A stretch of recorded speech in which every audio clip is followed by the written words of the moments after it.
book lovers, welcome back to my channel. For today's video, I'm going to be talking about some new authors that I read for the first time and loved in 2022. Yes, I am still doing 2022 wrap-up videos, so bear with me. But these were new to me authors last year and I want to read more of them, and I definitely plan to read more of them in 2023. Some of these authors, some of these books even made it to my top 22 reads of 2022. If you haven't watched that video yet, go do it. The other books did not make that list, but I swear I still love them and will consider them runner-ups on that list. So without further ado, let's just jump into the authors that I read for the first time and fell in love with in 2022. This is in no particular order, but the first author on my list is Lola Rock. She's a fairly new author. She only has 2 or 3 books, and I did read her Pack Darling series, her Pack Darling duet, and loved it.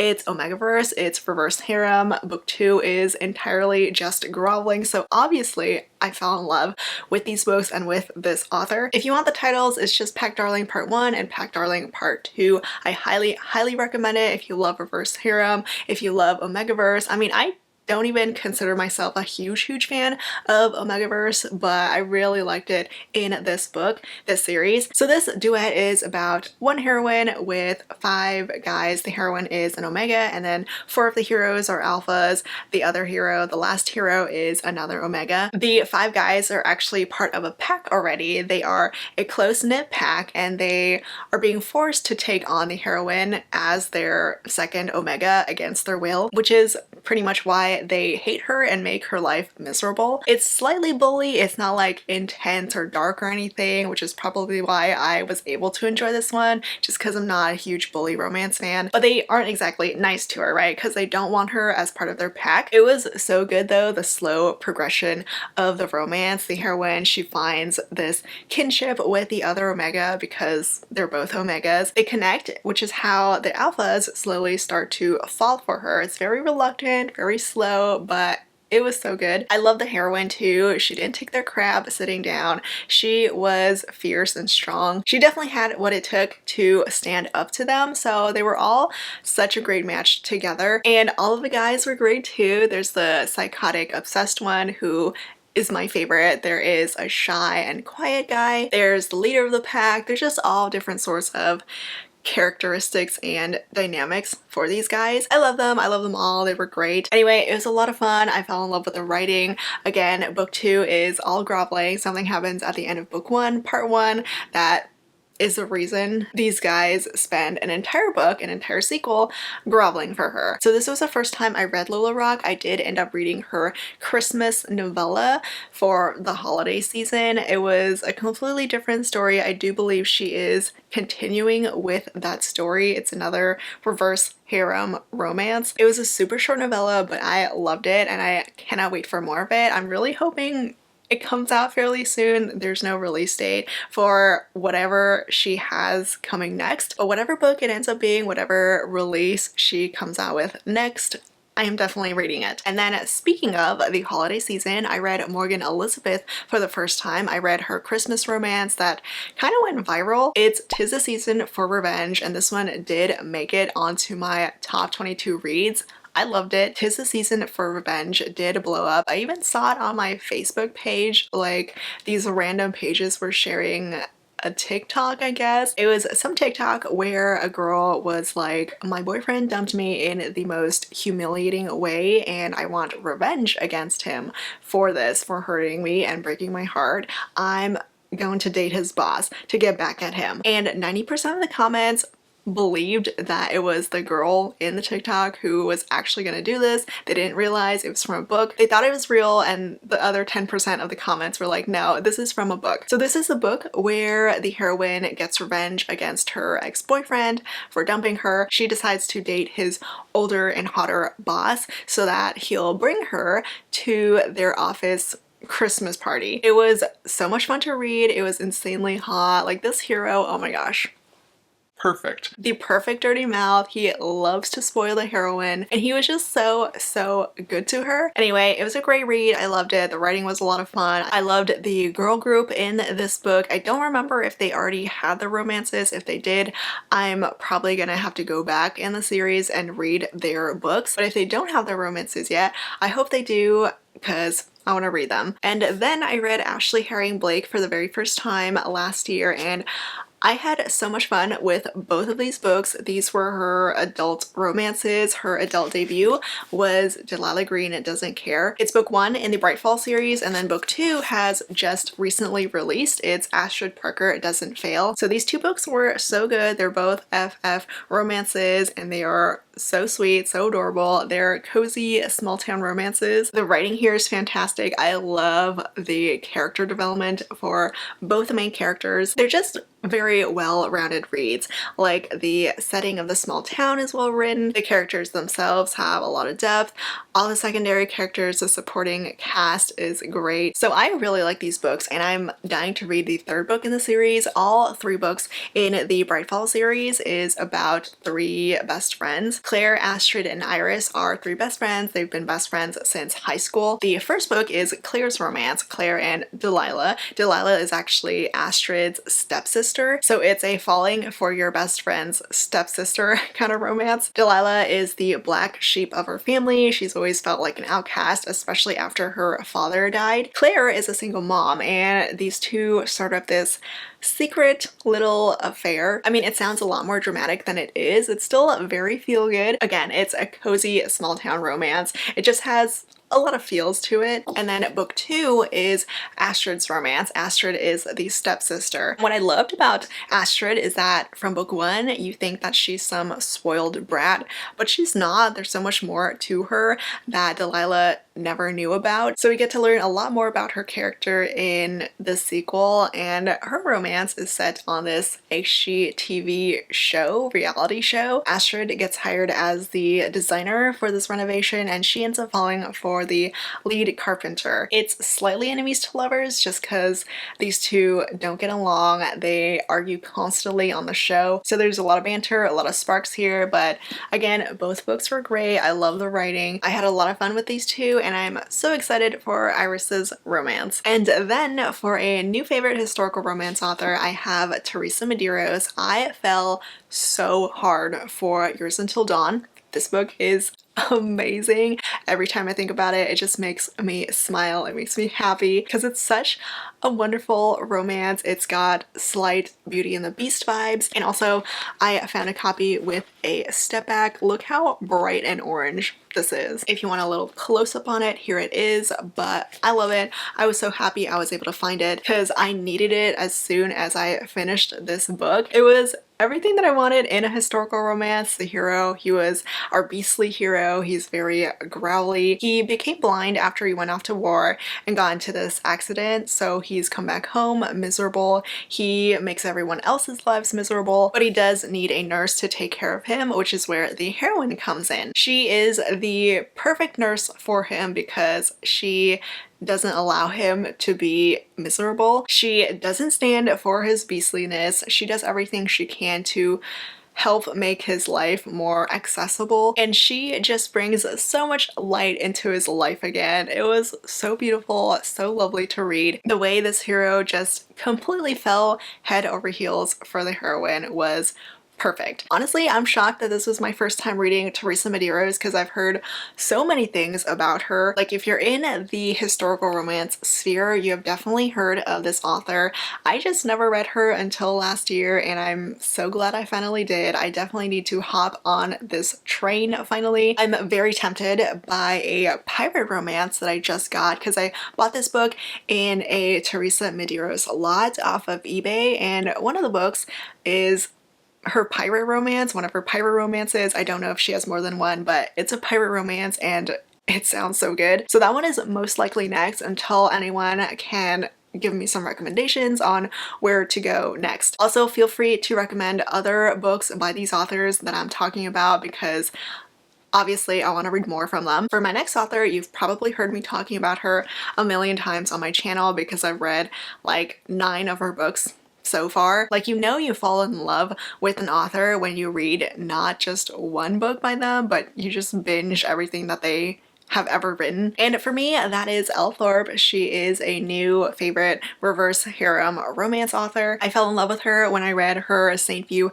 High series, which I was very shocked by. I did not expect to fall in love with a high school romance. I'm just not into high school anymore, but that was such a fun series. It's romantic suspense, so there's a lot of suspense and thrills. That definitely helped with the high school aspect, but my favorite series of hers so far is this one, which is the St. View Prison series. Anytime I talk about Elle Thorpe on my channel, I have to show off this beautiful foiled edition that I bought from her. So far, I've read 3 of her St. View World series. There's St. View High, St. View Prison, and St. View Psychos. Each series is a trilogy, so 3 books, and they're all reverse harem.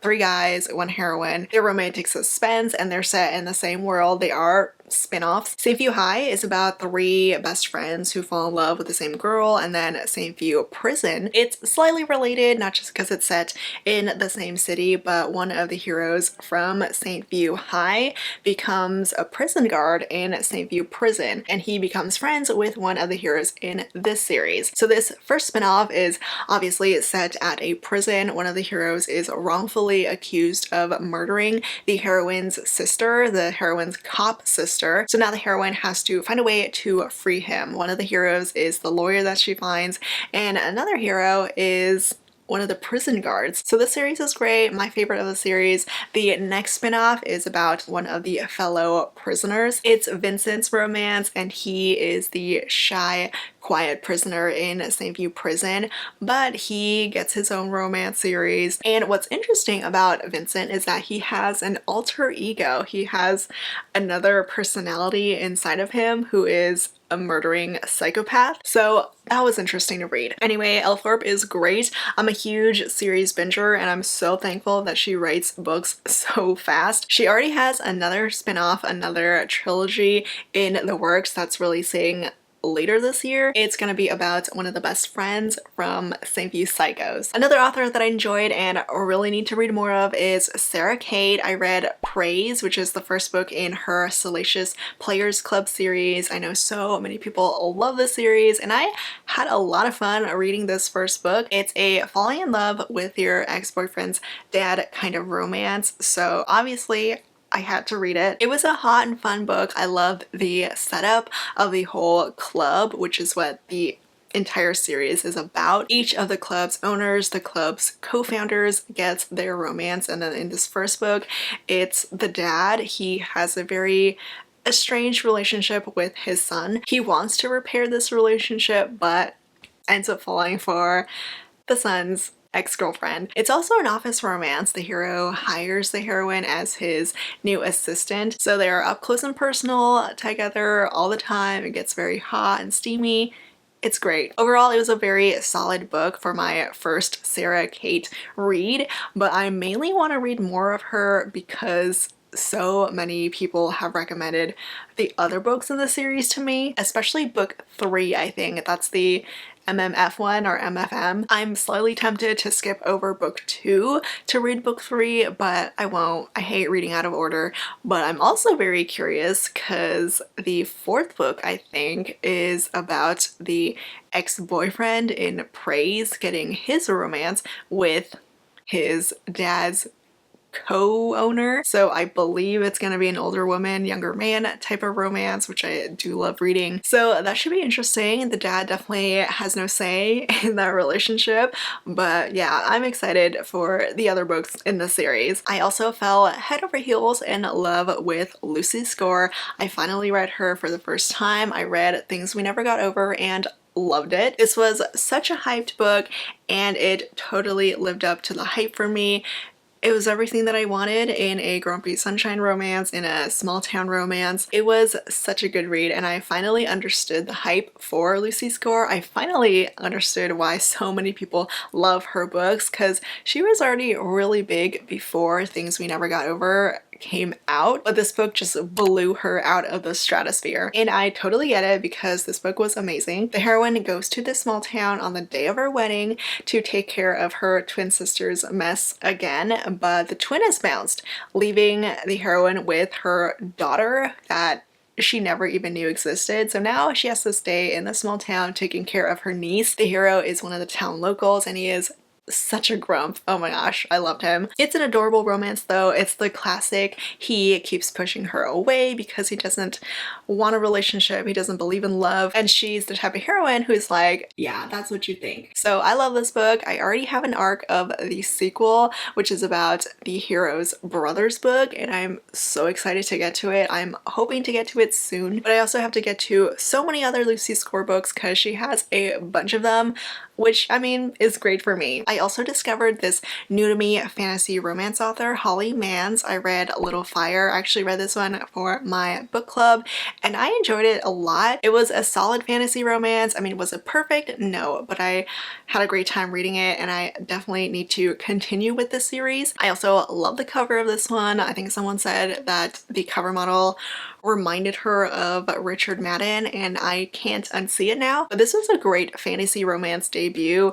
The writing was solid. I don't remember there being too much info dumping, but I was really interested and intrigued by this world. There's magic and everything. The hero is this powerful figure and he and the heroine get stuck together when they're transported into the middle of nowhere and they have to survive together. So if you love forced proximity, you will probably enjoy this one. You will also probably enjoy it if you love a good hero who is cold to everyone but is soft only to the heroine. So this was great. I'm always on the lookout for new fantasy romances, new fantasy romance authors. I feel like I don't read enough of the genre even though I love it. So this is a good one. I do believe there are 2 more books in the series that I need to get to. I don't think it's finished just yet, but I do have more books to read from this author, thankfully. And then for my next author, I have to include Elsie Silver because I finally read her Chestnut Spring series that everyone has been raving about, and I really like these books.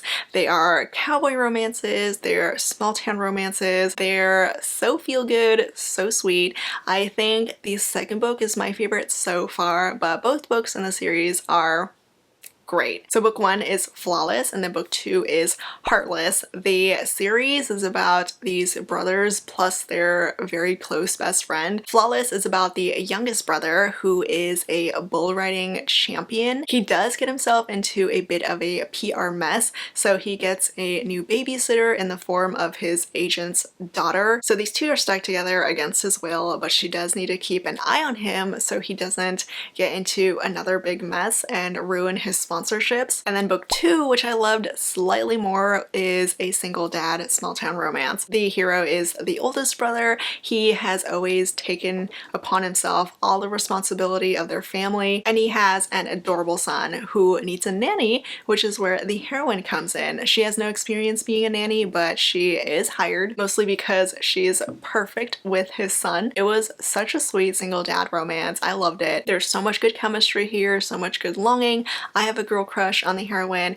She's fantastic. But yes, this was my first time reading Elsie Silver, and I can definitely see why so many of my friends love her books. Like, even if you think you are not a huge cowboy fan, it'll be hard not to fall for these Eaton brothers. I have also recently fallen in love with Adelaide Forrest. She is a pen name for Harper L. Woods. She writes fantasy romances under Harper, and she writes dark romances under Adelaide. So far, I've read 2 books by Adelaide Forrest. I read the first 2 books in the Beauty in Lies series, which is a dark mafia romance series. Book 1 is Until Tomorrow Comes, and then book 2 is Until Forever Ends. There are 4 books in the series, I think, and they all do follow the same couple, so each book they end on a cliffhanger. But I have been having the time of my life reading these books. We have an insane, over-the-top, obsessed mafia man as our hero. Like, as soon as he lays eyes on the heroine, he claims her as his,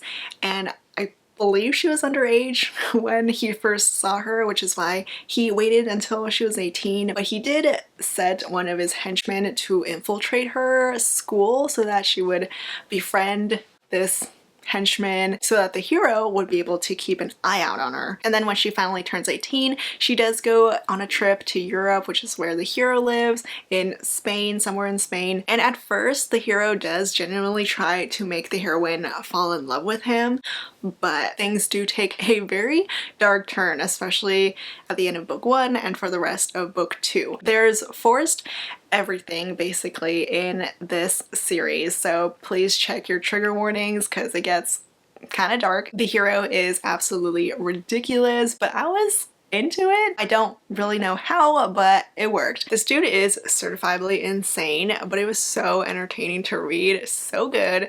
If you follow me on Instagram, I talked a little bit about what this hero does both to the heroine and to his enemies.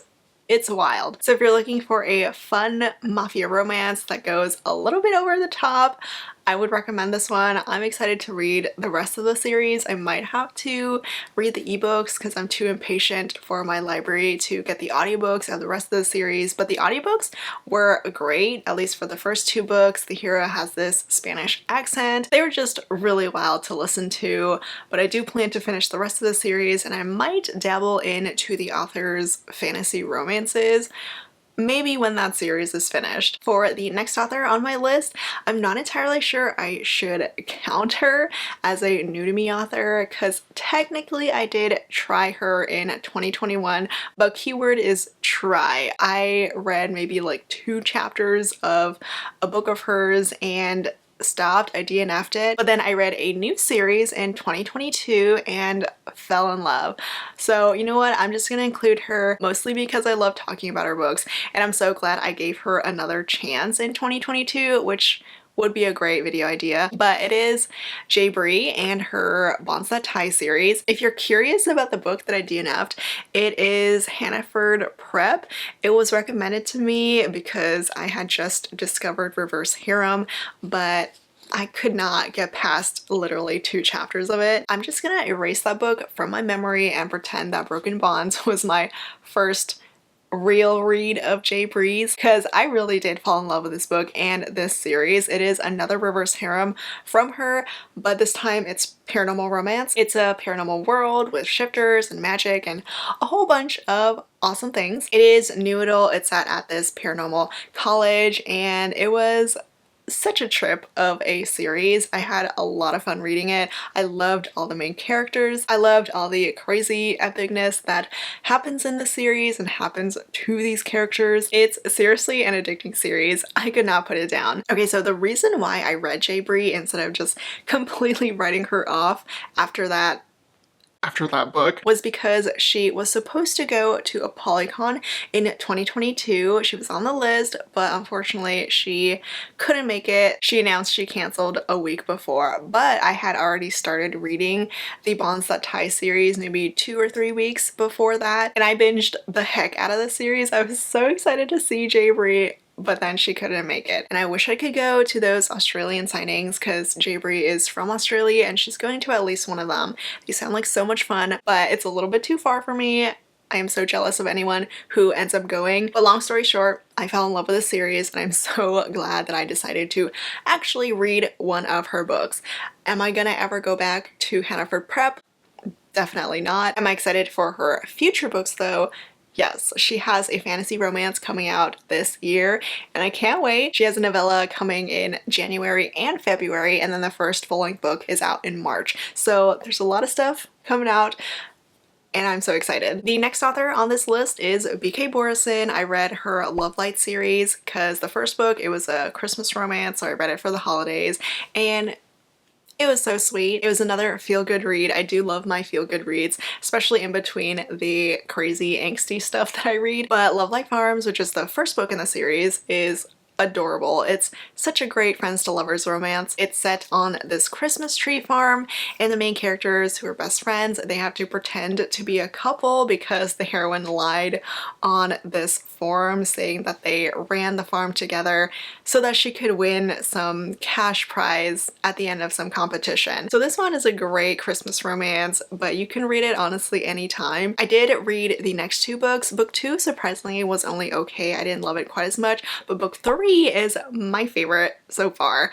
I don't know if there's going to be more of the series, but it's my favorite of the 3 books. Mixed Signals was absolutely wonderful. It's kind of a fake dating romance like book 1, but in a different way. The main characters are awful in love. They want to be in love, but they have had the worst luck in finding the right partner. For the hero though, the main reason why he has had bad luck is because he's had the biggest crush on the heroine since forever. So there's a great pining hero in this one, but here these two, they decide to start dating each other for a little while. It's a temporary relationship so that they can tell each other what exactly is wrong with them or what's right with them. It's basically a trial to find out why they can't find a good relationship. Obviously they fall in love with each other. It is so cute, so sweet. Also it's a foodie romance because the heroine runs a bakery and I'm always a sucker for foodie romances, and the hero is a total sucker for all her baked goods. It's so adorable. So BK Borson was a hit for me. Mine is in the weeds, but that one wasn't bad. It just wasn't as good as the other two. I don't know if she has other books besides the series. I haven't really heard anything besides the series because it's so popular, but I'm looking forward to reading more from her. My second to last author is another author who I included in my top 22 reads of 2022, and it's H.G. Carlton because I loved her cat and mouse duet. This is a very dark romance series. Book 1 is Haunting Adeline, book 2 is Hunting Adeline. Book 2 gets extremely dark, so beware, but these books were so good. I loved the characters so much. Whenever you can give me an obsessed hero who wants everything from the heroine and does everything he can to make this happen, I will most likely love him. And Zaid, the hero here, is all that and then some. There's some stalking, some dubious consent, there's a scene with a gun. Lots of wild things happen in this series, but it was great. I love the writing, I love the banter, the chemistry between the main characters here was insane. It's a great duet, it's dark, it's hot, it's suspenseful. If you're looking for a good dark romances, I definitely recommend it. The only thing is that similar to BK Borson is that I read another book of H.G. Carlton's after this one. I read Does It Hurt, and I didn't love it quite as much. So, you know, they can't all be hits, but I am still 100% reading more from H.G. Carlton. I did still fall in love with her and her writing because of the cat and mouse duet, and I'm really looking forward to more from her. She has an upcoming reverse harem series about Sibby from the cat and mouse duet. That series, I have a feeling, is going to be even crazier than this duet, and I can't wait. And then the final author on my list of new to me favorites of 2022, this one I debated whether I should include or not because the first book that I read from her last year was not it. I did not like it, but then I gave her another try and fell in love with her second book. It's Lauren Asher, so I did not like the fine print book 1, but then she redeemed herself with book 2, Terms and Conditions. And thanks to the sequel, I'm now genuinely looking forward to reading more from this author because I definitely would have written her off if I didn't give the second book a try. I don't know how the writing was so different between these two books, but Terms and Conditions worked so much better for me. I'm actually reading book 3 in the Dreamland Billionaire series right now and enjoying it a lot, so thankfully it's another hit, at least so far. I'm still only in the beginning, but yes, Lauren Asher, I'll still include her in this list even though the fine print was not great. If you want to read my review for this book, I did talk about it when I read some popular TikTok, some popular book talk books to see if they were worth the hype. But I am living for this redemption arc of Lauren Asher's for me. I'm curious if anyone has read her other series. It's like a race car driver romance series. That one I'm curious about. If anyone has read that series, let me know if it was good. The only thing I'm hesitating on it about is that it was written before the fine print, so I'm scared it's gonna be on the fine print level, but I do want to read more from her and that's why she's on this list. But that is it for some of my favorite new authors that I discovered in 2022. I would love to hear if you discovered any new authors that you fell in love with last year. Might have to add them to my TBR. But as always, let me know your thoughts if you've read any of these books that I mentioned, if you have recommendations on where to read next for them. I'd love to know. Links to all the books will be down in the description below. Thank you so much for watching, and I will see you all next time. Bye!